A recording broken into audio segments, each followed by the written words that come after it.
अल्हम्दुलिल्लाह वकफ़ा वसलामुन अला इबादिहिल्लज़ीना इस्तफ़ा अम्मा बअद। अन अब्दिल्लाह इब्न मसऊद रज़ियल्लाहु तआला अन्हु क़ाल क़ाल रसूलुल्लाह सल्लल्लाहु तआला अलैहि वसल्लम या माअशर शबाब मन इस्तताअ मिनकुमुल बाअता फल्यतज़व्वज फ़इन्नहु अग़द्दु लिलबसर व अहसनु लिलफ़र्ज वमन लम यस्तति' फ़अलैहि बिस्सौम फ़इन्नहु लहु विजाह औ कमा क़ाल अलैहि सलातु वस्सलाम। वक़ाल रसूलुल्लाह सल्लल्लाहु तआला अलैहि वसल्लम तज़व्वजुल वदूद वल वलूद फ़इन्नी मुकासिरुम बिकुमुल उमम। वक़ाल अलैहि सलातु वस्सलाम इन्न अअज़मन निकाहि बरका ऐसरुहु मऊना औ कमा क़ाल अलैहि सलातु वस्सलाम। अल्लाहुम्मा सल्लि अला सय्यिदिना व मौलाना मुहम्मद व अला आलि सय्यिदिना व मौलाना मुहम्मद व बारिक वसल्लिम। अस्तग़फिरुल्लाहल्लज़ी ला इलाहा इल्ला हुवल हय्युल क़य्यूम व अतूबु इलैहि। আল্লাহ পাক জাল্লা জালালুহু আমাদের সবাইকে মাফ করে দেন। আল্লাহ পাক আমাদের সবাইকে কামেল ইসলাম নসিব করে দেন। দ্বীনের সহি বুঝ আমাদেরকে দান করেন। আল্লাহ পাক আমাদেরকে তার সান্নিধ্য, তার কুরবে আজিম নসিব করে দেন। বিবাহ সংক্রান্ত কয়েকটি হাদিস শরীফ আপনাদের খেদমতে আমি পাঠ করেছি। আল্লাহ পাকের এক একটা হুকুম এবং হুজুরে পাক সাল্লাল্লাহু আলাইহি সাল্লামের এক একটা সুন্নত, এক একটা নির্দেশ এতটা গুরুত্বপূর্ণ যে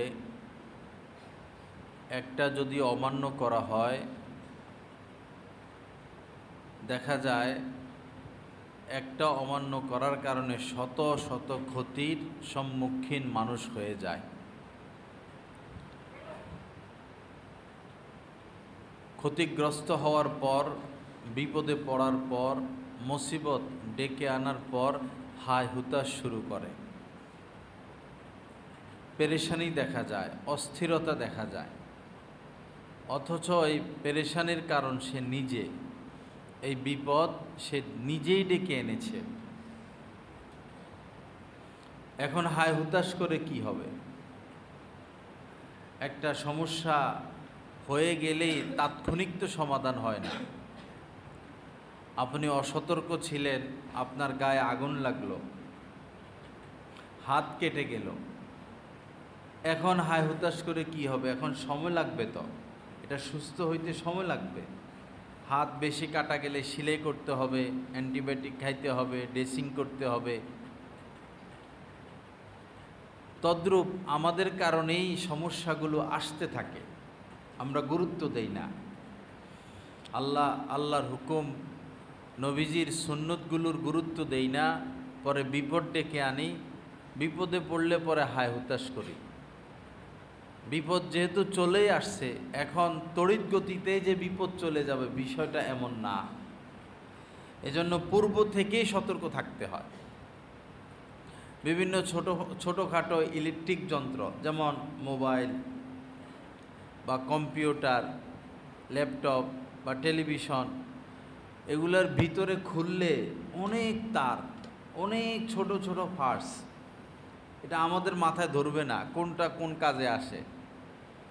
কিন্তু ছোট একটা পার্টসও যদি কেউ খুলে ফেলে, ছোট একটা তার, চিকুন একটা তার, যেটার কোনো গুরুত্ব নাই, মোটা মোটা তারের সামনে চিকুন এই তারের কোনো গুরুত্ব নাই, এই তারটাও যদি কেউ ছিঁড়ে ফেলে কিছু না কিছু ক্ষতি হবে কি না? ওই পার্টসের কিছু না কিছু ক্ষতি হবে। এইভাবে আল্লাহর যত হুকুম, নবীজির যতগুলো নির্দেশনা, যতগুলো সুন্নত, একটাও যদি আমরা ছাড়ি, ইচ্ছায় হোক অনিচ্ছায় হোক, একটাও যদি ছাড়ি, কিছু না কিছু ক্ষতি আমাদের হয়ে যায়। পরে ক্ষতিগ্রস্ত হওয়ার পরে হায় হুতাশ, হায় হুতাশ, হায় হুতাশ।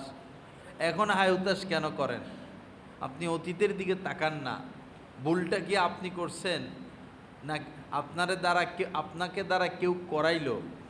ভুল তো আপনি নিজেই করছেন। ভুল আল্লাহ আপনাকে দ্বারা করায় নাই, আপনি নিজে করছেন। আপনার বিপদটা আপনি ডেকে আনছেন। এই বিষয়টার সমাধান হয়ে গেলে আমাদের জাগতিক সমস্ত সমস্যার সমাধান হয়ে যাবে, আর কোনো সমস্যা নাই। লা ইলাহা ইল্লাল্লাহ। আল্লাহ পাক সহিহ বুঝ দান করেন। যেমন বিয়ে শাদী, ছেলেরা বিয়ে করতে করতে করতে করতে সেই 25, 28, 30 পার হয়ে যায়। এরপরে আবার বাচ্চা নেয় না, 2 বছর 3 বছর বাচ্চা নেয় না। পরে দেখা যায় অনেকের আর বাচ্চা হয়ও না। সব কিছুর একটা টাইম আছে।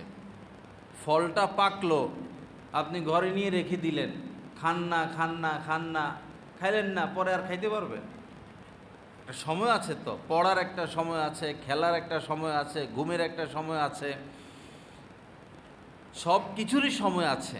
সূর্য চন্দ্র সময় কাহার জন্য বসে থাকে না।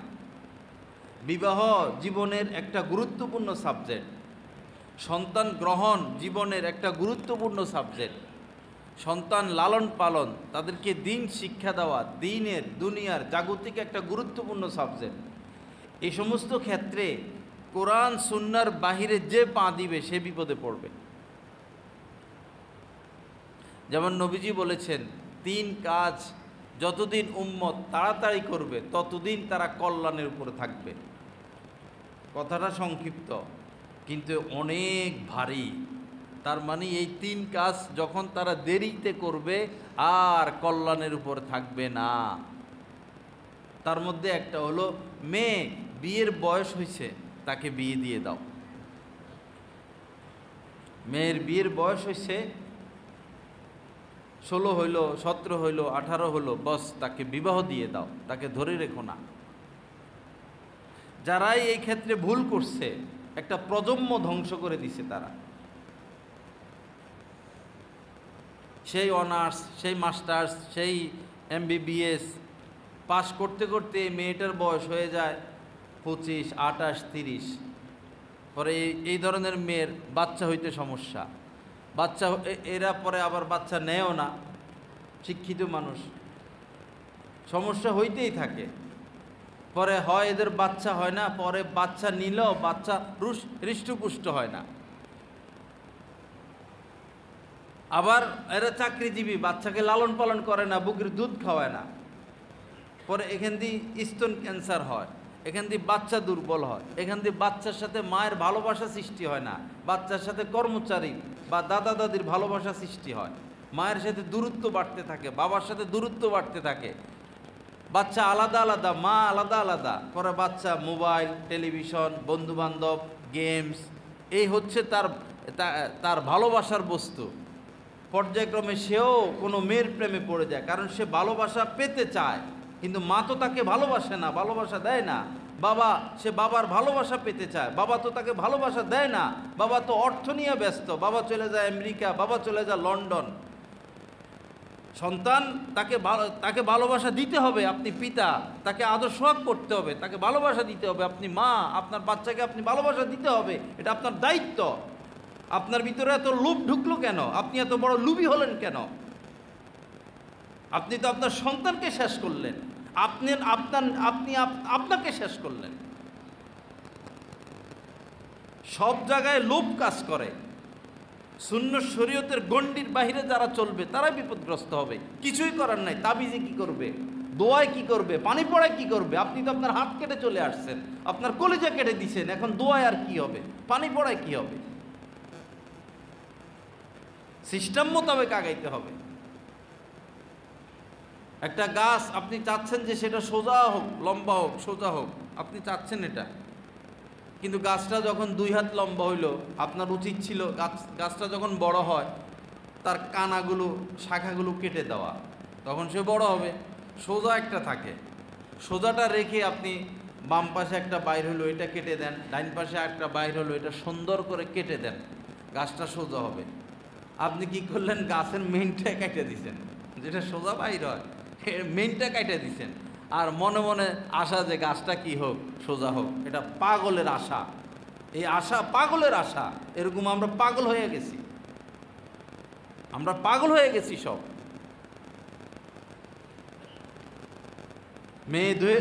মেয়েদেরকে ধরে রাখে, আপনি অনার্স পাস করান, মাস্টার্স পাস করান, তাকে আপনি ডাক্তার বানান, ভালো কথা, সম হয়েছে তার বিয়ের ব্যবস্থা করে দেন না। দুপুরবেলা খাওয়ার সময় হলে মানুষ খায় না, বিকেলবেলা মানুষ চা খায় না, ঘুমের সময় মানুষ ঘুমায়, খেলার সময় মানুষ খেলে। তার বিয়ের বয়স হয়েছে, বিয়ে দিয়ে দেন। পড়ালেখা শেষ করতে তো সময় লাগবে, এটা তো সময় লাগুক না, 30 বছর 35 বছর লাগুক, এটা তো তার জরুরি, তার উপর ফরজে আইন, তার শারীরিক জরুরত আছে, তার সন্তান গ্রহণের জরুরত বিষয় আছে, তার সন্তান প্রসবের বিষয় আছে, তার সন্তান লালন পালনের বিষয় আছে। একটা মেয়ের বয়স যখন 30 পার হয়, 32 35 পার হয়, পরে তার দুনিয়ার রোগে ধরে, এই কোমর ব্যথা, এই অশান্তি, সারাদিন শুয়ে থাকতে হয় তাদের। এখন এই বাচ্চা লালন পালনের যে কষ্ট, এই মেয়েটা কিভাবে কষ্ট সহ্য করবে? প্রকারান্তরে মানুষ এখন সন্তান কম নেয়। যারা সন্তান কম নেয় সে তো নিজেকে নিজে জবাই করে। যে সন্তান কম নিচ্ছে, যে পুরুষ, যে নারী সন্তান কম নিচ্ছে, সে তো নিজের পায়ে নিজে কুড়াল মারতেছে। কদ খাসিরাল্লাযীনা ক্বাতালু আওলাদাহুম, আল্লাহ পাকের কথা, কোরআনের কথা। কদ অবশ্যই, খসিরা ক্ষতিগ্রস্ত হয়ে গেছে, আল্লাযীনা ক্বাতালু আওলাদাহুম যারা তাদের সন্তানকে হত্যা করেছে, সাফাহান বিগয়রি ইলমিন বোকামি বশত, না জানা বশত, না জানার কারণে সে নিজেকে নিজে শেষ করে দিল। একটা সন্তান, দুইটা সন্তান, পরে সন্তান যায় ঢাকা, একটা সন্তান মাত্র, একটা ছেলে, ঢাকা গেল। এখন মা বাবার হায়রে যদি পোলার কিছু হইয়া যায়, আপনি নিছেন কেন একটা? আপনি একটা নিয়ে তো আপনার হার্ট অ্যাটাক ডেকে আনলেন, আপনার ব্রেন স্ট্রোক আপনি ডেকে আনলেন। সন্তানের জ্বর হইলো মা বাবার হার্ট অ্যাটাক করে, সন্তান ট্রেনে উঠতে পারে না, সন্তান বাসে উঠতে পারে না, সন্তান কোথাও যাইতে পারে না, সন্তানের কোনো খবর শোনার আগেই তারা হার্ট অ্যাটাকের জন্য প্রস্তুত হয়ে বসে থাকে। আপনি নিলেন কেন সন্তান কম? সন্তান কম নিতে আপনাকে বলছে কে? ওয়ালা তাকতুলু আওলাদাকুম খাশিয়াতা ইমলাক, আল্লাহ পাক বলছেন খবরদার, দারিদ্রতার ভয়ে কেউ সন্তান হত্যা করো না, দারিদ্রতার ভয়ে কেউ সন্তান হত্যা করো না। নাহনু নারযুকুকুম ওয়া ইয়াহুম, তোমাদেরকে আমি রিজিক দেই, তোমাদেরকে আমি খাওয়াই, তোমাদের সন্তানদেরকেও আমি খাওয়াবো। দায়িত্ব আল্লাহ নিয়ে নিছেন, দায়িত্ব আল্লাহ নিছেন। ক্ষতির সব দিকে ক্ষতির সম্মুখীন মানুষ। ক্ষতিটা তো আমরা প্যাঁচটা তো আমরা লাগাই দিছি আগেই। গতকালকে এক সেনা অফিসার, বেচারা ভদ্র মানুষ, ভালো মানুষ, আসলে দিনের বুঝ নাই, এক ছেলে এক মেয়ে মাত্র। ছেলে মেয়ে দোনোটা স্টুডেন্ট বিষয় বিদেশে যাবে। পরে আমি বললাম, তো দুইটা বাচ্চা দোনোটা বিদেশে চলে যাবে, আপনি থাকবেন কেমনে? আপনারা স্বামী স্ত্রী থাকবেন কেমনে? হাসপাতালের ব্যাপার আছে, বাজার সদের ব্যাপার আছে, কারেন্ট বিল দিতে হয়, এই সমস্যা এই সমস্যা। কয় আমরা শহরে থাকি, আশা রাখি সমস্যা হবে না। পরে বললাম, তো সন্তানকে না দেখে থাকবেন কেমনে? চোখ দিছেন আল্লাহ পাক, ভিতরে ভালোবাসা দিছেন। সন্তান মা বাবাকে ছাড়া থাকতে পারে না, মা বাবা সন্তানকে ছাড়া থাকতে পারে না, আপনি থাকবেন কিভাবে? আল্লাহ ভরসা, এই একটা উত্তর দেয় আর কি। এটা কোনো জিন্দিগি? তারা এখন বিদেশে যাচ্ছে, পরে এরা কাগজ পাবে, পরে এরা বিয়ে করবে, এরা এদের স্ত্রী সন্তান নিয়ে বিদেশে থাকবে। আপনি বুড়া বুড়ি মরলে আপনারা গোসল দিবে কে? আপনারা দেখবে কে? আপনার কি জরুরত নাই? আপনার কি সমস্যা নাই? আপনি বেঁচে থাকবেন কিভাবে? হ্যাঁ, যদি সন্তান একটা দুইটা তিনটা চারটা পাঁচটা হইতো, একটা বিদেশ গেল, একটা ঢাকা গেল, একটা চট্টগ্রাম গেল, একটা না একটা আপনার জীবনের শেষ পর্যন্ত আপনার সাথে থাকতো। আপনি কবর পর্যন্ত যাওয়ার আগ পর্যন্ত আপনার সাথে আপনার কোনো সন্তান থাকতো, যদি চারটা পাঁচটা সন্তান হইতো আপনার। কেন আমরা সন্তান হত্যা করতেছি?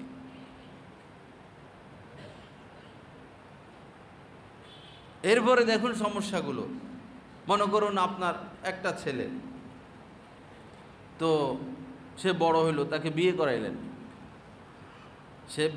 তাকে বিয়ে করাইলেন, তার ঘরেও বাচ্চা হইল, আপনার নাতি হইল। এখন আপনি মারা গেছেন, এই ফাঁকে মারা তো যাইতেই হবে। এখন আপনার ছেলে আর তার সন্তান, এখন কোনো কারণে আপনার ছেলেটাও মারা গেল, মারা যাইতে পারে, বহু মানুষ এখন 30-এর পরে মারা যায়। এখন আপনার এই নাতি, 2-3টা নাতিকে কে দেখবে? এরা তো এতিম হয়ে গেল, এরা তো অসহায় হয়ে গেল, এদের তো কোনো আত্মীয় স্বজন নাই, কে দেখবে এদেরকে?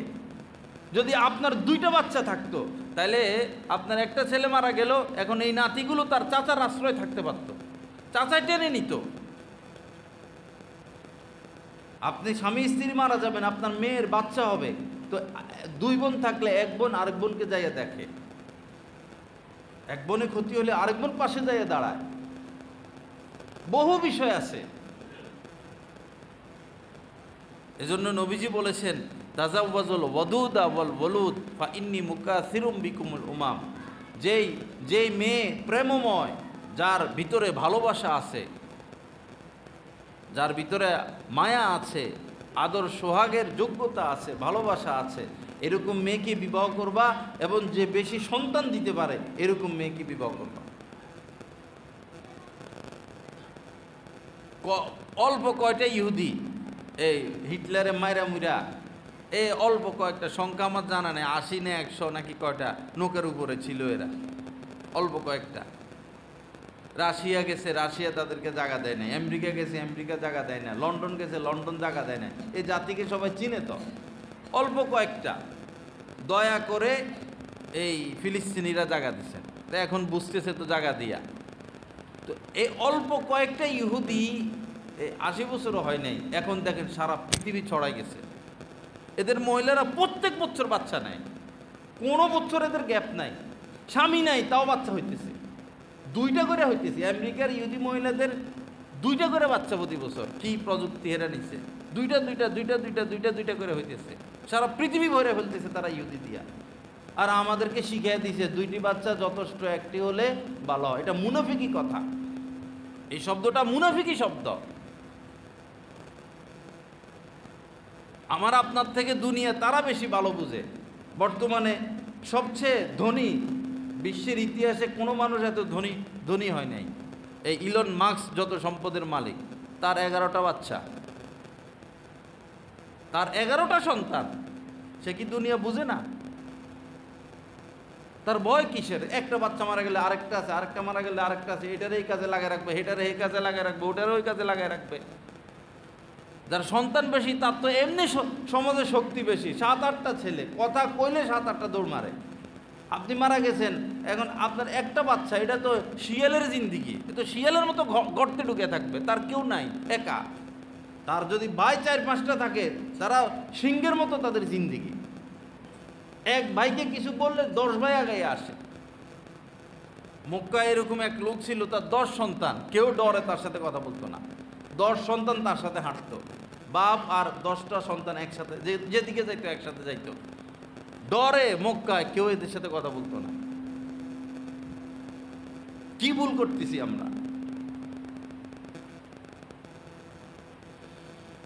লা ইলাহা ইল্লাল্লাহ। আল্লাহ পাক আমাদেরকে সহি বুঝ দান করেন। দেখেন, কদ খসিরা, কদ মানে অবশ্যই, খসিরা ক্ষতিগ্রস্ত হয়ে গেছে, শেষ হয়ে গেল, বরবাদ হয়ে গেল, ধ্বংস হয়ে গেল। কদ খসিরা, ওই সমস্ত ব্যক্তিরা অবশ্যই ক্ষতিগ্রস্ত হলো, আল্লাযীনা কতালু আওলাদাহুম, যারা তাদের সন্তানকে হত্যা করেছে। আর আমাদের কি বলার আছে? ছেলে কি বিবাহ করে না? বহু মায়েরা ছেলে কি বিবাহ করে না, যে সে মনে করে যে এটা আমার রাজত্ব, আমার ঘর, আমার রাজত্ব, আরেকটা মেয়ে আসলে তার হাতে রাজত্ব চলে যাবে। অনেকে এগুলো ধারণা করে। বা ছেলে তার পায়ের, নিজের পায়ে ইস্টাবলিশ হোক, নিজের পায়ে নিজে দাঁড়ায়, এগুলো বলে। যখন যেটা সময় হয় তখন সেটা করে ফেলতে হবে। দুপুরবেলা খাওয়ার টাইম, না খাইলে বিকেলে খাওয়ার চাহিদা থাকে না। দুপুরে খানা আপনি রাত্রে খাবেন, বিকেলে খাবেন, তখন আর খাইতে পারবেন না ওই পরিমাণ।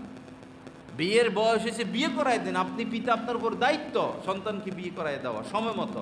যদি সময় মতো বিবাহ না করান, তার তো শারীরিক চাহিদা আছে, সে এখন পাপে লিপ্ত হবে।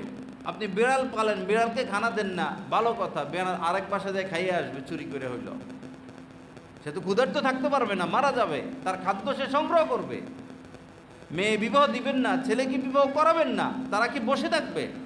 তারা তো পাপে লিপ্ত হবে। এই পাপের কারণ তো আপনি। আর যখন জিনা ব্যভিচার বাড়ে, তখন খুনও বাড়ে সমাজের মধ্যে। দিন দিন বরফ যেভাবে গলে, আমরা দিন দিন পৃথিবীকে ধ্বংসের দিকে ঠেলে দিচ্ছি আমাদের পাপের কারণে, আমাদের নিজস্ব সিদ্ধান্তের কারণে। আল্লাহ আমাদেরকে হেফাজত করেন, আল্লাহ পাক সহি বুঝ দান করেন। ওয়াজ মাহফিলগুলো একটা ব্যবসা। যাই তো মাহফিলে কি ওয়াজ করে, কিসের ওয়াজ করে? এগুলো ওয়াজ। আয়সা চিল্লানি একটা মারে, জেলে ঢুকছে কতগুলো, বাইর হইয়াই 50,000 1 লাখ এদের হাঁকায়। গরুর দাম যেরকম হাঁকায়, কত 7 লাখ। নাফরমান কতগুলো বাইর হয়েছে হাঁকায় এরকম 1 লাখ 2 লাখ। আয়সা চিল্লানি একটা মারে, হাসিনার এই হয়েছে, অমুকের এই হয়েছে, মানুষও ওই করে উঠে যাওয়ার সময় 1 লাখ নিয়ে চলে যায়। পাগলের দল, সব পাগল, সব পাগলের দল। পাবলিকও পাগল, যারা এগুলার দাওয়াত দেয় এগুলোও পাগল, আর এগুলো তো আরেক পাগল। ব্যবসা বানায় বসে ওয়াজ মাহফিলকে। এদের দরকার টাকার। আর শ্রোতা যেগুলো আছে, এগুলো তো ওই যে গান শুনতে শুনতে, মমতাজের গান শুনতে শুনতে সুরের পাগল। তো এখন ওয়াজ মাহফিলের মধ্যে সুর মানেই ব্যবসা। যে সুর দেয় ব্যবসা করে। কোনো নবী রাসূল বয়ানে সুর দেন নাই, স্পষ্ট কথা। কোনো নবী রাসূল দ্বীনের কথা বলতে সুর দেন নাই। কোনো সাহাবী দ্বীনের কথা বলতে সুর দেন নাই। কোনো তাবিঈ দ্বীনের কথা বলতে সুর দেয় নাই। কোনো তাবিঈ দ্বীনের কথা বলতে সুর দেন নাই। কোনো আইম্মা মুজতাহিদিন দ্বীনের কথা বলতে সুর দেন নাই। আকাবিরে কোনো দেবন দ্বীনের কথা বলতে গিয়ে সুর দেন নাই। সুর আবিষ্কার করছে বাংলাদেশিরা, পয়সার দান্দা, দিন বিক্রেতা। ইয়াবিউদ্দিনাহু, এরা দিন বিক্রি করতেছে। সব দিকে সমস্যা। মানে এদেরকে দাওয়াত দেয়, নাহলে তো কালেকশন হবে না। উদ্দেশ্য তো কালেকশন। এরা আইলে লোক বেশি আসবে, পরে কালেকশন করবে। কালেকশন করে কারে খাওয়াইতেছেন? যারা তারাবি পড়ে টাকা নেই, এরকম হাফেজ বানানোর দরকার নাই। যারা কন্ট্যাক্ট করে ওয়াজ করে, এরকম মৌলবি বানানোর দরকার নাই। একটা হাফেজ বানান, একজন আলেম বানান, একজন হাফিজ হুজুর বানান, সারা পৃথিবী কাঁপাইয়া দিবে। যারা পাপে লিপ্ত তাদেরকে খাওয়াবেন কেন?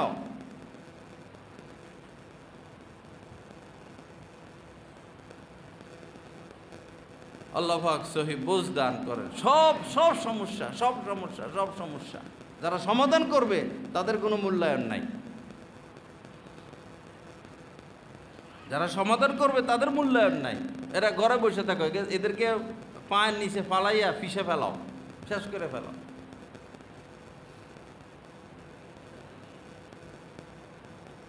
লা ইলাহা ইল্লাল্লাহ। আল্লাহ পাক আমাদেরকে মাফ করেন, আল্লাহ পাক সহি বুঝ দান করেন, আল্লাহ পাক সমস্যাগুলো থেকে আমাদেরকে ফিরে আসার তৌফিক দান করেন।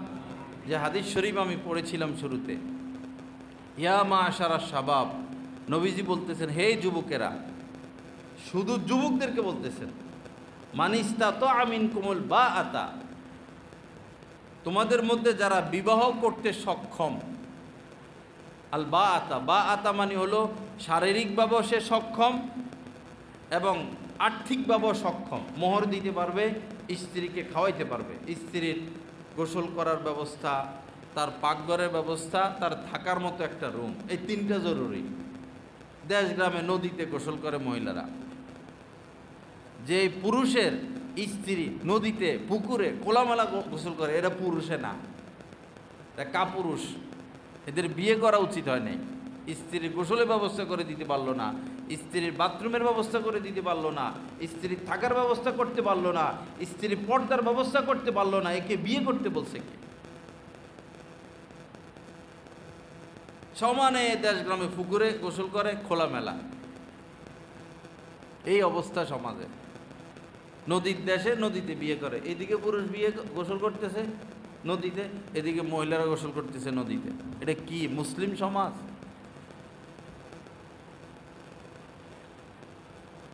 আল বাআতা দুই উদ্দেশ্য, একটা হলো স্ত্রীর মোহর, স্ত্রীর খরচ, আর একটা হলো তার শারীরিক। তো নবীজি বলেন তোমাদের মধ্যে যারা বিবাহ করতে সক্ষম, সক্ষম বলতে দুইটা উদ্দেশ্য, মাল এবং শারীরিক শক্তি যার আছে, ফালিয়াতাজাওয়াজ, সেজন্য বিবাহ করে নেয়। ফাইন্নাহু আগাদ্দু লিল বাসার, কারণ এই বিবাহ করলে বিবাহের উসিলায় সে তার চোখকে হেফাজত করতে পারবে। ও আহসানু লিল ফারজ, এবং সে তার লজ্জাস্থানকে হেফাজত করতে পারবে। ফামান লাম ইয়াস্তাতি, যে সক্ষম না, কিসে সক্ষম না? আল বাআতা, বিবাহ করতে, হয়তো মাল নাই অথবা মাল আছে কিন্তু শারীরিক সমস্যা, এটাই এখন বেশি। যতগুলো ফেসবুক নিয়ে পড়ে থাকে অতগুলোরই শারীরিক সমস্যা, সব গোপন পাপে লিপ্ত। সব না বইলা 95% বলি, একটু ফাঁক রাখি, 95% শারীরিক সমস্যা। এজন্য মেয়ে বিয়ে দেওয়ার আগে মেডিকেল রিপোর্ট নেবেন, বায়োডেটার দরকার নাই। বায়োডেটা এটা বুয়া, কিসের বায়োডেটা? বায়োডেটা এটা তার শারীরিক, সে পুরুষ কিনা আপনি মেডিকেল রিপোর্ট নেবেন, আগে মেডিকেল রিপোর্ট দেখাও। বিয়ে শাদীর ক্ষেত্রে মেয়েরও মেডিকেল রিপোর্ট জরুরি, বর্তমানে ছেলেরও মেডিকেল রিপোর্ট জরুরি। দোনোটা ফেসবুক চালায় চালায় বরবাদ হচ্ছে, ছেলেও বরবাদ হচ্ছে, মেয়েও বরবাদ হচ্ছে। আর বরবাদের কারণ আমরা সময়মতো মেয়েকে বিবাহ দেই না, সময়মতো ছেলেকে বিবাহ করাই না, আমরা অভিভাবকরা দায়ী। এই নিষ্পাপ বাচ্চাদেরকে আমরা ক্ষতির দিকে ঠেলে দিচ্ছি। ফাইন লাম ইয়াস্তাতি, যে বিবাহ করতে সক্ষম না, অর্থাৎ হয় মালি সমস্যা অথবা শারীরিক সমস্যা, ফাআলাইহি বিসওম, নবীজি বলছেন সে যেন রোজা রাখে, রোজা রাখতে থাকে। ফাইন্নাহু বিজা, কেননা এই রোজা রাখলে তার যে চাহিদা, এই চাহিদা দমে থাকবে। যদি সপ্তাহে 2টা রোজা রাখলে চলে, তার সে নিজেকে ধরে রাখতে পারে 2টা রাখবে, না হলে 3টা রাখবে, না হলে 4টা রাখবে, না হলে 5টা রাখবে, না হলে পুরো সপ্তাহ রাখবে, অথবা 1 মাস একটানা রাখবে, রোজা রাখবে। আল্লাহ পাক সহিহ বুঝ দান করেন। আল্লাহ পাক আমাদেরকে কোরআন হাদিস মোতাবেক চলার তৌফিক দান করেন। আমার ভাইরা, একটু এদিক সেদিক হলেই বিপদে পড়ে যাবেন, একটু যদি এদিক সেদিক হয়। নবীকে পাঠাইছেন কেন আল্লাহ পাক? আল্লাহ আকাশে বসে তো বলে দিতে পারতেন, এই নামাজ পড়ো, রোজা রাখো, এরপরে এইভাবে ব্যবসা বাণিজ্য করো, এভাবে লেনদেন করো, এভাবে হাঁটো। তো বান্দা বলতো যে কেমনে হাঁটতাম, আল্লাহ বলবেন যে এমনি হাঁটো। বান্দা বলবেন আমরা তো আপনারা দেখি না, কেমনে বিবাহ করতাম, কেমনে নামাজ পড়তাম। আল্লাহকে দেখার মতো চোখ তো আমাদের নাই। আল্লাহ পাক তো আছেন, সাক্ষাৎ দিবেন, কিন্তু আমাদের চোখ এত দুর্বল যে আমরা আল্লাহকে দেখতে পারবো না। যেমন এই চোখ দিয়ে কি আমরা মঙ্গল গ্রহ দেখি? এই চোখ দিয়ে কি আমরা এই বৃহস্পতি দেখি তো না। চোখের সে পাওয়ার নাই। বাকি আল্লাহ পাককে অনেক আল্লাহওয়ালারা স্বপ্নে দেখেন। যারা আল্লাহওয়ালা হন, আরও বড় আল্লাহওয়ালা হন, আরও আল্লাহ পাকের নৈকট্য হাসিল করেন, তারা আল্লাহ পাকের নূর দেখেন, তাজাল্লি দেখেন, আল্লাহ পাককে ঘ্রাণ পান। তারা আল্লাহ পাকের সাথে দেখা যাবে না, কিন্তু আল্লাহ পাকের সাথে যোগাযোগ সম্ভব। আল্লাহ পাকের সাথে কথাবার্তা হয় আল্লাহওয়ালাদের, তবে এই কথাবার্তার কোনো আওয়াজ নাই, শব্দ নাই, ভাষা নাই। একটা সম্পর্ক সম্ভব, ওই সম্পর্কটাই আল্লাহ পাকের কাম্য। অবতাগু ইলাইহিল ওসিলা, তোমরা আল্লাহ পাকের সান্নিধ্য তালাশ করো। এটা মেইন। শুধু সারা জীবন ইবাদত করে যাব, ইবাদতের একটা মাকসাদ আছে। সারা জীবন তবলিগ করে যাব না, এই তবলিগের একটা মাকসাদ আছে। সারা জীবন মাদ্রাসায় পড়াইয়া যাব, ওয়াজ মাহফিল করে যাব, দিনের কাজ করে যাব, হজ করব, উমরা করব, দান সদকা করব, পাও না। এই সমস্ত কাজগুলোর একটা মাকসাদ আছে, সেটা হলো আল্লাহকে খুঁজে পাওয়া। অবতাগু ইলাইহিল ওয়াসিলা, আল্লাহ পর্যন্ত পৌঁছা। আনতা আবুদাল্লাহ কান্নাকা তারা, এই সমস্ত ইবাদত বন্দিগির যেটা মূল মাকসাদ, সেটা হলো এই এমনভাবে ইবাদত করো কেমন যেন তুমি আল্লাহকে দেখতেছ। ওই স্থান পর্যন্ত পৌঁছতে হবে আমাদেরকে। এখন তো আমরা ওয়ানে পাস করি না, ওয়ানে ফেল করতেছি, ফেল করতে করতে বয়স হয়ে গেছে 60-70, এখনো ওয়ানে পাস করতে পারলাম না দিনের লাইনে। তো 2 কবে পাস করব, 3 কবে পাস করব, কবে 8, কবে মেট্রিক, কবে ইন্টার, কবে মাস্টার ডিগ্রি, কবে পিএইচডি? ওয়ানে ফেল করতেছি সবাই। আল্লাহকে খুঁজে পেতে হবে, আল্লাহর সাথে প্রেমময় সম্পর্ক কায়েম করতে হবে। আল্লাহ পাক ভালোবাসা চান। ইবাদত আর আমরা কি করি? বহু ফেরেশতা আছে একবারই রুকু থেকে আর উঠে না, বহু ফেরেশতা আছে সেজদা থেকে আর উঠে না, বহু ফেরেশতা আছে নামাজে দাঁড়াইছে, দাঁড়ানো অবস্থায় আছে। নাহানু নুসাব্বিহু ওয়া নুকাদ্দিসু লাক, যখন আল্লাহ পাক বলছেন যে আমি মানুষ বানাবো, আমার খলিফা বানাবো, তো ফেরেশতারা বললেন আল্লাহ আমরাই তো যথেষ্ট, আমরাই তো আপনার গুণগান গাই, আপনার তাসবিহ পড়ি, আপনার প্রশংসা করি। ইয়াসফিকুদ্দিমা, এরা তো রক্তারক্তি করবে। এই যে রক্তারক্তি করতেছে কি মোটু হইতে, সব দোষ হইল এই নেতাগুলার। এগুলা মানুষ না, এগুলা জানোয়ার, পশু। বলবেন, আমার কথা বলবেন যে উনি বলছে তোরা জানোয়ার। ওসির উচিত উভয় পক্ষের, এই গ্রুপেরও মেইন নেতা সহ 10টা, সেই গ্রুপের মেইন নেতা সহ 10টা, দোনোটারা এনে জেলে আটকে রাখো ওসি সাহেব। এবং বলবে যতক্ষণ তোরা সমাধান করবি না ততক্ষণ তোরা জেলে থাকবি। এই হলো সমাধান, আর কোনো সমাধান নাই।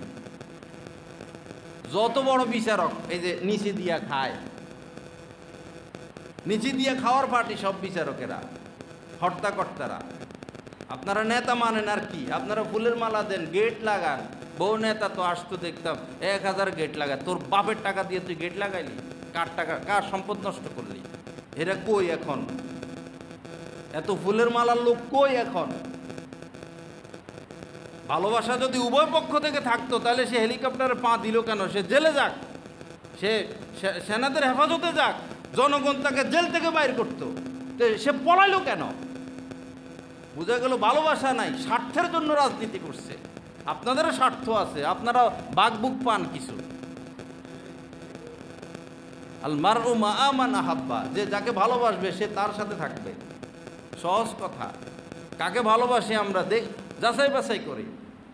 যদি আপনি ভোট দেন এমন এমপিকে, যদি ভোট দেন এমন চেয়ারম্যানকে, যদি ভোট দেন এমন মেম্বারকে, জানেন সে চুরি করবে, জানেন সে মদখোর, জানেন সে দেশকে ভালোবাসে না, জানেন সে লুটপাট করে, দলের মায়ায় যদি এই সমস্ত চোর বাটপারদেরকে ভোট দেন, এরা চুরি করার কারণে যে পরিমাণ পাপ হাসিল করতেছে, আপনি ভোট দেওয়ার কারণে আপনিও সমমানের পাপী। আপনি বড় পাপী, ভোটাররা বড় পাপী। এমপি মন্ত্রী পরে, সে এমপি হইতে পারতো না, সে মন্ত্রী হইতে পারতো না, সে চুরির সুযোগ পাইতো না। সুযোগ আমি আপনি করে দিছি, আমি আপনি অপরাধী। বাংলাদেশে বহুত চোর দেখছি স্বাধীনতার পর থেকে। এমপি মন্ত্রীদের মতো বড় চোর কেউ দেখছেন বলেন তো? আপনারা বলেন, এমপি মন্ত্রীদের মতো বড় চোর দেখছেন? এই যে কথা কয় না, এক ঈমান আছে কিনা সন্দেহ, ঈমান আছে কিনা সন্দেহ। আমাদের দলের এমন টান, ঈমান নিয়ে যাইতে পারেন কিনা সন্দেহ আছে। সৎলোককে ভালোবাসতে হবে। জানেন না রাত্রে কি করে তারা, কি খায়, কোন অপরাধে লন্ডন উঠে বসে রয়েছে, কোন অপরাধে আমেরিকা যায় বসে রয়েছে।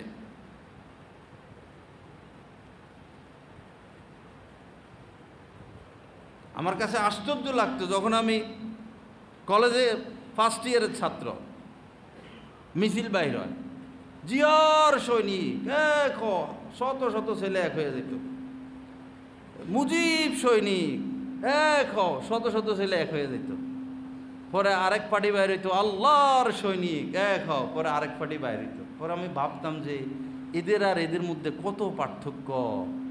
এরা আল্লাহর বান্দা হইয়া যখন বলে অমুকের সৈনিক তমুকের সৈনিক, ওইদিকে যায়। বুঝলাম না তাদের ঈমান কোন পর্যায়ে। মানুষ কিভাবে আরেকজনের সৈনিক হয়? মানুষ তো হিজবুল্লাহ, আল্লাহর সৈনিক। মানুষ তো আল্লাহর সৈনিক। মানুষ মানুষের সৈনিক কিভাবে হয়? মানুষ মানুষের গোলামি কিভাবে করবে? মানুষ মানুষের ইবাদত কিভাবে করবে? মানুষ তো আল্লাহর গোলামি করবে। মানুষ তো আল্লাহর সৈনিক। আলা হিজবাল্লাহি হুমুল গালিবুন। যারা আল্লাহর সৈনিক তারাই সফল হবে, তারাই কামিয়াব হবে দুনিয়া এবং আখিরাতে। ভাইরা, ঈমান আছে কিনা দেখেন। এসলাই বয়ান পরে ঈমান আছে কিনা সেটা দেখি আগে।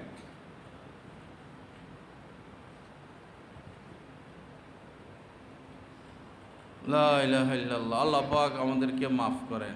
আমার ওয়াজ তো ভালো লাগে না। এই যে বিভিন্ন জায়গায় ওয়াজে যাই, তো সভাপতি সাথে বসে, তো এটা তো বেশিরভাগ সভাপতি সুদখোর।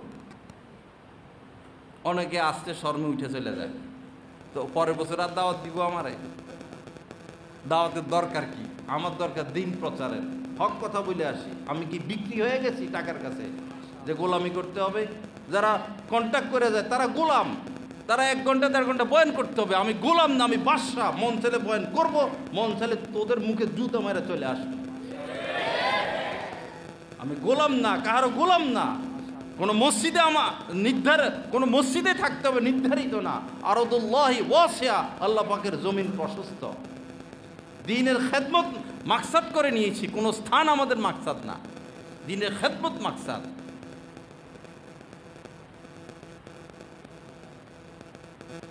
এক এসলাই বয়ানে গেলাম গতকালকে। এসলাই বয়ান আগেই ক্যামেরা কতগুলো ফিট করে রাখছে।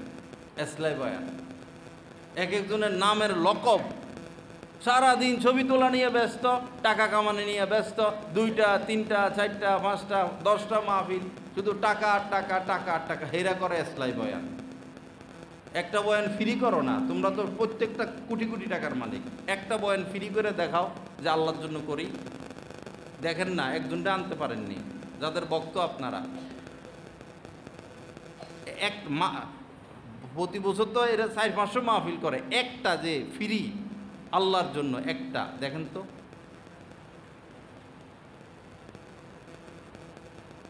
এই জন্য আমার সমালোচনা সব মহলে। আমি মাঠে একা খেলি আর সব হেদিকে, প্লেয়ার সব হেদিকে, একা খেলতেছি আমি। সাথে আল্লাহ আছেন, সাথে আল্লাহ আছেন।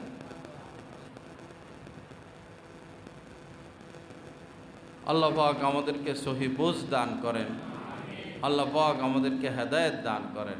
আমার ভাইরা, দিন সহজ, আর দিন ও ইউসরুন, দিন সহজ। এই দিনকে কঠিন বানায় ফেলছে। মোহর, হযরত ওমর ফারুক রাদিয়াল্লাহু তাআলা আনহু বলেছেন, মোহর যদি বেশি ধরার মধ্যে কোনো কল্যাণ থাকতো তাহলে নবীর মেয়েদের মোহর সবচেয়ে বেশি হইতো। নবীর মেয়েদের মর্যাদার হিসেবে যদি মোহর ধরা হইতো তাহলে দুনিয়ার কেউ নবীর মেয়েকে বিয়ে করতে পারতো না, তাদের মোহর এত বেশি হইতো। নবীর মেয়েদের উপরে আর কোনো মেয়ে নাই, অথচ নবীজির মেয়েদের মোহর কত কম ছিল। 10 লাখ মোহর, 20 লাখ মোহর, 50 লাখ মোহর। বৈরবে একজনে 50 লাখ দিয়া বিয়ে করছে। পরে এখন স্বামী স্ত্রীর মধ্যে মিলমিশ নাই, একসাথে থাকেও না, তালাকও দিতে পারে না, বাচ্চা কাচ্চা হয় না, ঘর সংসারও হয় না। দোনোজনে গলার মধ্যে রশি দিয়া ঝুলে রয়েছে, মরেও না বাঁচেও না, ফাঁসির রশি। তালাকের পর্যায়ে, কিন্তু তালাক দিতে পারে না, আবার স্ত্রী আনতেও পারে না, স্ত্রীর কাছে যাইতেও পারে না, আবার বয়সও পার হয়ে যাচ্ছে, সন্তানও নাই, বুড়ো হয়ে যাচ্ছে, আবার ঘর সংসারে সম্ভব না। কেন? 50 লাখ ধরছে মোহর। আপনার সমর্থন যতটুকু ততটুকু মোহর। মোহরে ফাতিমি সুন্নত না, মোহরে ফাতিমি ঠিক আছে, কিন্তু মোহরে ফাতিমি সুন্নত না, এটা হলো সমর্থন। আপনার 5 লাখ দেওয়ার সমর্থন আছে, আপনি 5 লাখ দিয়ে বিয়ে করবেন, 5 লাখের সমর্থন আছে, এখন কৃপণতা করে আপনি 50,000, 1 লাখ, 2 লাখ করবেন, এটাও ঠিক না। আবার আপনার সমর্থন আছে 1 লাখ, আপনি হাঁকাইতেছেন 15 লাখ, এটাও ঠিক না। ভাই আমার সমর্থন এতটুকু আছে। তবে মেয়ের একটা মর্যাদা আছে, মেয়ের একটা মর্যাদা আছে, এত কম মোহর ঠিকও না। অনেকে আছে 10,000, 20,000 আমরা নগদ দিয়ে দিব, 50,000 না। একটা মেয়ের মর্যাদা আছে, সম্মান আছে, তার মর্যাদার দিকে তাকাইতে হবে। সে তো আর কিছু পাবে না আপনার থেকে, মানে এককালীন তার মোহরটা তাকে দিয়ে দেওয়া, বাসর রাত্রে দিয়ে দেওয়া, সে যেন খুশি হয়ে যায়। আর যারা দিতে পারেন নাই তারা জলদি দিয়ে দেওয়ার ব্যবস্থা করেন। আর যদি একসাথে দিতে না পারেন তাহলে মাসে মাসে দেন, মাসে 1,000 টাকা করে দেন, বা সপ্তাহে 1,000 করে দেন, বা মাসে 5,000 করে দেন, দিয়ে দিতে হবে মোহর। এটা প্রাপ্য, সে এটা বান্দার হক। আপনি মারা গেলে আপনার কোনো ফায়সালা হবে না, কারণ স্ত্রীর হক নষ্ট করেছেন আপনি। মোহর দিয়ে দিতে হবে। যদি সে মৌখিকভাবে চাপের মুখে মাফ করে দেয়, ভাবিরা যাইয়া ধরে, অমুকে ধরে, তমুকে ধরে, তুমি মাফ করে দাও, এত টাকা সে কোথায় থেকে দিবে, এই সে যদি চাপে পড়ে মাফ করে, তাহলে মুফতি ওলামা ইকরাম বলেন যে মাফ হয় না, মোহর মাফ হয় না। হ্যাঁ, স্ত্রী যদি দিল থেকে কোনো এক পর্যায়ে গিয়ে দেখলো যে স্বামী সংসার চালাইতে কষ্ট, কোথায় থেকে এত টাকা দিবে, দিল থেকে যদি মাফ করে দেয় তাহলে তো মাফ হবে। কিন্তু চাপের মুখে যদি সে বাধ্য হয় মাফ করতে, মাফ হবে না। কিন্তু আমাদের সমাজে মোহর বেশি ধরে এই লক্ষ্যে যে বেশি মোহর ধরলে আমার মেয়েকে আর তালাক দিতে পারবে না, এই জন্য মোহর বেশি ধরে। মানে উল্টা পথে হাঁটে। আপনি দিনদার ছেলের হাতে বিয়ে দিয়ে দেন, তালাকের চিন্তা আসে কেন মাথায়? আপনার মেয়েকে দিনদার বানান, ছেলেকে দিনদার বানান। যে ধনী দেখে বিবাহ করবে, যে ধনী দেখে বিবাহ করবে, আল্লাহ তারে গরিব বানায় ফেলবে। হাদিসে আছে এরকম কথা, যে পুরুষ ধনী দেখে বিবাহ করলো, আল্লাহ তাকে গরিব বানাবে। অনেক উচ্চ মর্যাদা সম্পূর্ণ দেখে বিবাহ করছে, আল্লাহ তাকে অপমানিত করবেন। বিবাহ করতে হবে দিন দেখে, দিন আছে, দিনকে সাথে রেখে। এরপরে যদি সে ধনী হোক আলহামদুলিল্লাহ, সে রূপসী হোক আলহামদুলিল্লাহ, সে উচ্চ মর্যাদা সম্পূর্ণ হোক আলহামদুলিল্লাহ, আগে দেখতে হবে দিন আছে কিনা। ফাজফার বিজাতি দিন তারিবাত ইয়াদাক, কপাল পোড়া। যদি দাম্পত্য জীবনে সুখী হতে চাও, আমাদেরকে বলছেন, তাহলে দিনকে প্রাধান্য দাও। সে মোবারক মোবারক গোলাম, কর্মচারী, বাগান দেখে, বাগানের কর্মচারী, এ মালিক। আর মালিক তো কত বাগানের মালিক, সে তো সম্পদশালী, সে উচ্চ মর্যাদা সম্পন্ন ব্যক্তি। তো এক পর্যায়ে তো সেই মালিকে কোনো দিনদার ছেলে পায় না, মেয়ে একমাত্র মেয়ে। পরে এই গোলামের কাছে বিবাহ দিয়ে দিল, মোবারকের কাছে। মেয়েও দিনদার, ছেলেও দিনদার। এই দুই পরিবার থেকে যে সন্তান আসলো তার নাম রাখছে আব্দুল্লাহ, মানে আব্দুল্লাহ ইবনে মুবারক, মুবারকের ছেলে আব্দুল্লাহ। এই আব্দুল্লাহই পরবর্তীতে পৃথিবীর শ্রেষ্ঠ মুহাদ্দিস হন, ইমাম বুখারীর ওস্তাদ। হযরত আনোয়ার শাহ কাশ্মীরি রহমতুল্লাহ আলাইহির মা এত বড় আল্লাহ ওয়ালি বুজুর্গ মহিলা ছিলেন, কোনোদিন তিনি পর পুরুষের দিকে কুদৃষ্টি করেন নাই, পর পুরুষের দিকে তাকানি নাই। কেমন মহিলা! আর আমাদের মেয়েরা সারাদিন ফেসবুক নিয়ে ব্যস্ত, টিকটক নিয়ে ব্যস্ত, মুহূর্তে মুহূর্তে কবিরা গুনায় লিপ্ত। এরে কেমনি বিয়ে দিবেন? এর তো এই ছেলে পছন্দ, এই ছেলে পছন্দ, ওই ছেলে পছন্দ, নায়ক পছন্দ। মেয়েরা সংসার করতে পারে না তো এই কারণে, রুচি নষ্ট হয়ে যায় আগেই। স্ত্রী স্বামীর সংসার করতে পারে না এই যে ইন্ডিয়ান চ্যানেল এগুলো দেখে দেখা। এগুলো তো অভিনয়, এটা তো বাস্তব না। বাস্তবে যে নায়কদেরকে তারা ভালোবাসে, নায়কদের জীবন যদি বাস্তবে দেখতো তাহলে তো এরা বমি করে দিত। এটা তো মদ গাঁজা নিয়ে পড়ে থাকে। সমাজের সবচেয়ে নিকৃষ্ট নায়ক নায়িকা, এরা পাপ শিখে মানুষকে। আর এরাই আমাদের যুবক ছেলে মেয়েদের প্রিয়। আল্লাহ পাক আমাদেরকে হেফাজত করেন, আল্লাহ পাক সহি বুঝ দান করেন। আমার ভাইরা, ইমান ঠিক করি, ইমানে গন্ডাগোল। অসৎ লোককে ভালোবাসা যাবে না, অসৎ লোককে অসৎ কাজের সুযোগ করে দেওয়া যাবে না, তাহলে আপনি দায়ী। অসৎ লোককে সমর্থন করা যাবে না, অসৎ কীর্তিকে ভালোবাসা যাবে না। সৎ লোককে ভালোবাসতে হবে, সৎ লোকের সাথে থাকতে হবে।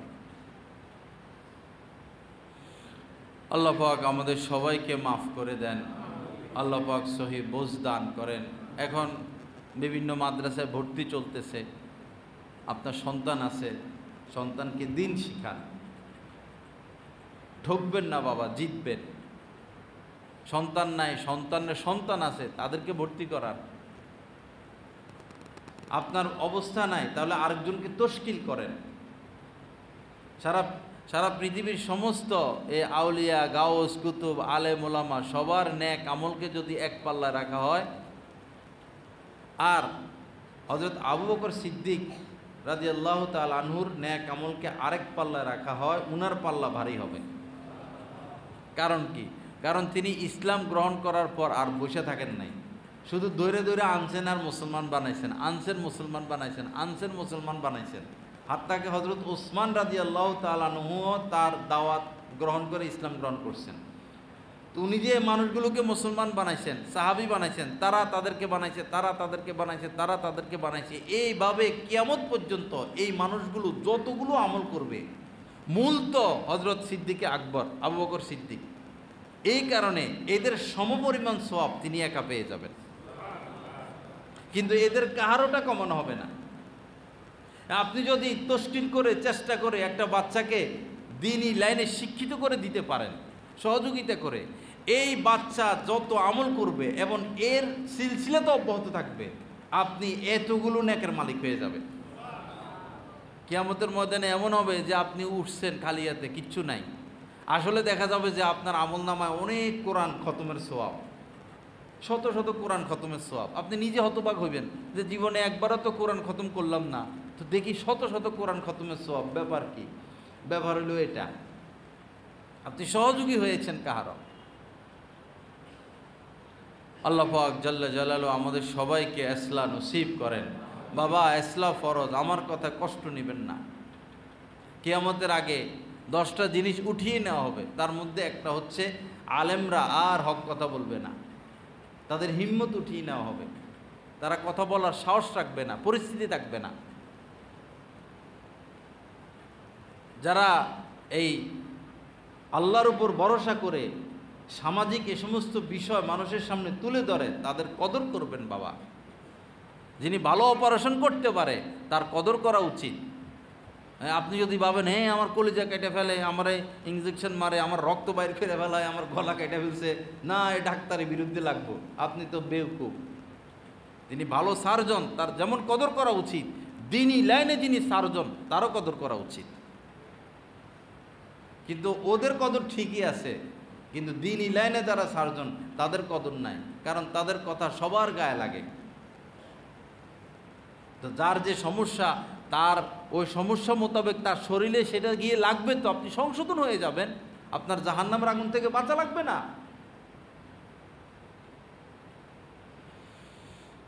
আল্লাহ পাক আমাদের সবাইকে মাফ করে দেন, আল্লাহ আমাদেরকে কামেল ঈমান নসিব করেন, আল্লাহ পাক আমাদেরকে ইসলাহ তাজকিয়া নসিব করেন।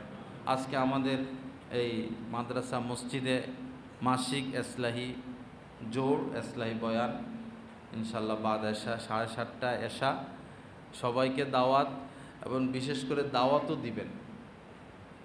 আপনার দাওয়াতে একজনও যদি আসে আর সে পথ পায়, সারা জীবনের আমল পেয়ে যাবেন। বন্ধু বান্ধবদেরকে তো ফোন দেই, 2জনকে ফোন দিলাম, 5জনকে ফোন দিলাম যে আজকে এখানে ইসলাহি বয়ান আছে, জিকির হবে, দোয়া মোনাজাত হবে, আসো ভাই একটু বসো। এই মাদ্রাসার গেট দিয়ে ঢুকলে ফায়দা হইতে থাকে, ভিন্ন পরিবেশ, ইলমি পরিবেশ। আল্লাহ পাক আমাদের সবাইকে তৌফিক দান করেন। ওয়া আখিরু দাওয়ানা আলহামদুলিল্লাহি রাব্বিল আলামিন ওয়া সাল্লাল্লাহু আলা নবিয়্যিল কারীম।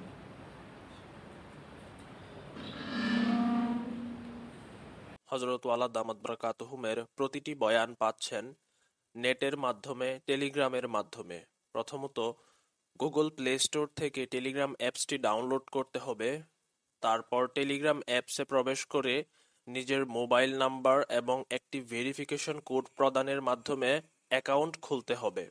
অ্যাকাউন্ট খোলার পর ডান পাশে উপরে একটি সার্চ আইকন থাকবে, ওইখানে বাংলায় লিখতে হবে বয়ানে মাওলানা জহিরুল ইসলাম সাহেব, অথবা ইংরেজিতে @বয়ানবিডি।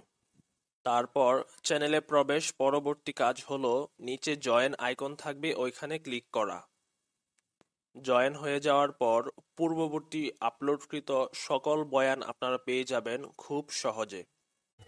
আলহামদুলিল্লাহ, প্রতি ইংরেজি মাসের শেষ শুক্রবার কমলপুর মাদ্রাসা মসজিদে মাসিক ইজতেমা অনুষ্ঠিত হয়।